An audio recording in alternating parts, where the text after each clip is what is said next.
بصوا بقى يا حبايب قلبي، انا هحكي لكم النهارده حاجه كده على قدنا، حاجه بسيطه جدا بس والله بجد فرقت معايا في التفكير. كنت قاعده كده من كام يوم وبصراحه كنت متضايقه. الاسعار نار والمصاريف ما بتخلص وكل حاجه بقت بفلوس. قلت طب ما نجرب تجربه كده صغيره ونشوف نقدر نعيش بكام فعلا. يعني لو معايا 50 جنيه بس اقدر اعيش بيها يومين، اطبخ وادبر واعيش. قلت خلاص هحسبها واحده واحده زي ما اهالينا كانوا بيعملوا زمان. ما كانش عندهم ولا ميزانية ولا ورقة وقلم، بس كانوا عارفين يصرفوا ويعيشوا وبيوتهم كانت عمرونة. المهم بقى قمت من بدري كده ونزلت السوق والجو كان حر، بس قلت خلاص هي تجربة وهنشوفها.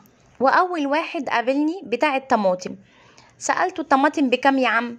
قال لي الطماطم ب8 جنيه وب10 جنيه، وفي المستوية على وش القفص يعني كده اللي هي ايه، متكرمشة شوية متفعصة شوية كده يعني. هو كل الكلام ده الصبح بدري، فطبعا لسه ولا حد نقد ولا حد عمل. ما خبيش عليكم لقيت عنده الطماطم المستوية كيلو ونص ب10 جنيه. قلت له خلاص ماشي هاتلي كيلو ونص ب10 جنيه.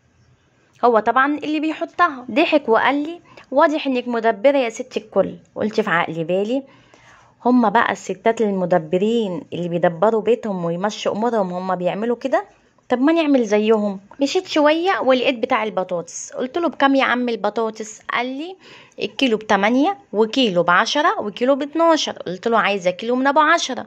جبت كيلو من ابو 10 ومشيت شوية لقيت العطار.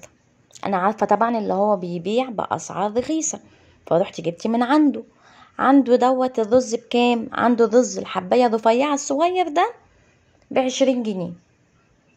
جبت من عنده كيلو، قلت اجيب كيلو كده عشان امشي الدنيا، واديكوا شايفين الدنيا عاملة ازاي وانا نازلة ب50 جنيه. طب اجيب من عنده كيلو كده وامشي، والناس عمالة تجيب وتودي وتسوي وانا اجيب كيلو كده وامشي؟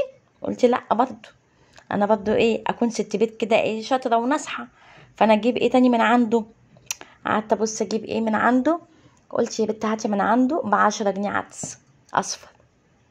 فعلا جبت من عنده ب10 جنيه عدس اصفر. وانا ماشيه بقى كده قلت يا رب ارجع البيت مبسوطه. رجعت فعلا لقيت نفسي جايبه حاجات حلوه جدا وفرحت قوي بيها، وكل ده مش هتصدقوا ان هو ب50 جنيه. قلت يا سلام، اهو التوفير جه لوحده. قعدت بقى ارتب الحاجه كده على الترابيزه وبدات افكر اعمل ايه بيها. قلت انا عايزه الحاجه دي تقضيني يومين. اول يوم ده قلت اعمل بيه عدس اصفر كده بالشعريه، ولا نعمله كمان فته. وعندي البصل من ساعه لما جبت المحشي، مش انا كنت قلت لكم اللي انا جبت محشي، واللي ما شافش الفيديو ده يروح يشوفه هيعجبكم قوي على فكره. في تكلفه المحشي بالظبط، ولو هتعملي لحمه او فراخ او وراك شوفي انت هتعملي ايه، كل حاجه محسوبالك. يعني تقريبا ما كلفش 200 جنيه، وهيقضي معاكي كمان لو انتوا 4 5 تنفار هيقضي معاكي كمان يومين، ولو انت نفرين هو مش هيكلف كده معاكي خالص. هسيبهولكوا تحت في التعليقات تشوفوا براحتكم وتعرفوا التكلفة كام، كل حاجة محسوبة. المهم بقى اللي انا ساعتها كنت جايبة بصل، ومن ساعتها لغاية دلوقتي وانا عندي البصل ده لاني ما استعملتوش كله. اليوم التاني بقى عملت ايه؟ عملت صينية بطاطس بالطماطم اللي احنا جايبينها ورز. الرز اللي احنا برضو جايبينه من 50 جنيه، وانا كان عندي قرن فلفل كده حطيته عليها من بقية المحشي. والقوطة كلها يعني انا جايبة كيلو ونص قوطة، اكيد مش هحط كيلو ونص على كيلو بطاطس، فطبعا طلعت القوطة الجامدة من القوطة اللي انا جايباها، عملت منها سلطة على قرن فلفل. يعني قطعت القوطة كده على بصلاية على قرن فلفل، وقلت الحمد لله فضل ونعمة من الله، ربنا يدومها علينا نعمة. قلت لنفسي بقى بصراحة كده اهو اكل محترم ومغذي ويدفي كمان، مش لازم كل يوم نعمل لحمة ولا فراخ، واهم حاجة ان الاكل يتعمل بحب ورضا وبنفس مسامحة. عارفين وانا بقول لكم الكلام ده افتكرت ايه؟ افتكرت امي زمان كانت بتعمل لنا اكل بسيط جدا، بس والله العظيم يا جماعة، يا اخواتي يا حبايبي يا اهلي يا جيراني يا صحابي، كنا بنقعد ناكل واحنا مبسوطين، والبيت كله كان ريحته جميلة والجو دافي وهادي، وما كانش فيه حاجة مضايقاها ولا كانت بتشتكي. النهاردة بقى لأ، ما فيش الكلام ده الا من رحم ربي، طبعا مش هنقول الناس كلها بتعمل كده.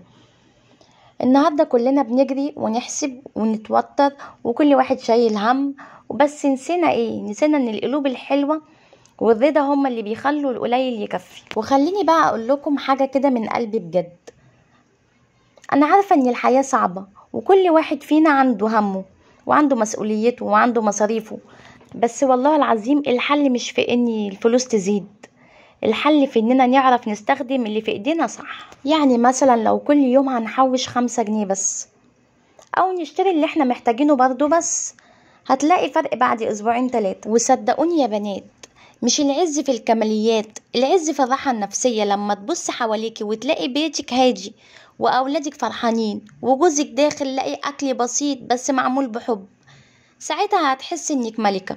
انا عارفة في ناس ممكن تقولي يا بنتي 50 جنيه ايه اللي هنعيش بيهم دلوقتي؟ ايوه عندهم حق، بس الفكرة مش في المبلغ نفسه، الفكرة اننا نبدأ نفكر وندبر ونوقف الهوجة اللي احنا فيها. جربي كده يوم من غير ما تشتري حاجة زيادة، او لو نفسك في حاجة غالية استني عليها شوية، هتلاقي نفسك مبسوطة اكتر لما تعمليها بعدين وانتي مش حاسة بتأنيب ضمير. وافتكروا دايما ان الرزق مش ممكن يكون فلوس بس، لا، الرزق ممكن يكون في ضحكة عيالك، ممكن يكون في راحة بالك، في نومك وانت نايمة مطمنة. والله يا بنات انا نفسي كل واحدة فيكم تبقى مبسوطة، مش عايزة اكون بس صوت على اليوتيوب، نفسي اكون زي اختكم الكبيرة، اختكم الصغيرة، بنتكم، مامتكم، نقعد نحكي ونفضفض ونضحك مع بعض ونشجع بعض اننا مكملين رغم كل الظروف. خدي الكلمة دي مني كده على الهوا، القليل بركة، والبركة عمرها ما كانت في الكمية، البركة في الرضا، والرضا لما يسكن قلبك كل حاجة بتتعدل. جربيها كده النهاردة، لما تيجي تطبخي ابتسمي كده وقولي الحمد لله، هتلاقي طعم الاكل مختلف والله العظيم. خلاص بقى انا رغيت كتير النهارده، بس قلت اشارككم التجربة يمكن تفيد حد، يمكن حد يستنفع منها بحاجة ونفيد بعضينا. واللي عنده افكار تانية من 50 جنيه يكتب لي تحت في الكومنتات، عايزين كلنا فعلا زي ما قلت لكم نشجع بعض.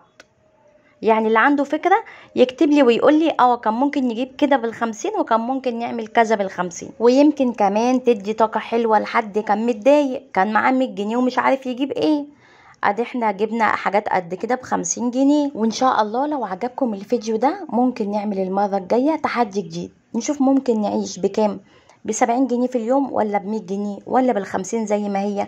عايزه اقول لكم ان البطاطس اللي احنا جبناها احنا ممكن ناخد منها بطاطسيتين 3 نسلقهم ونفطر بيهم، فبرضه معانا او نحمرهم، يعني مش شرط اللي احنا نعمل كيلو البطاطس كله.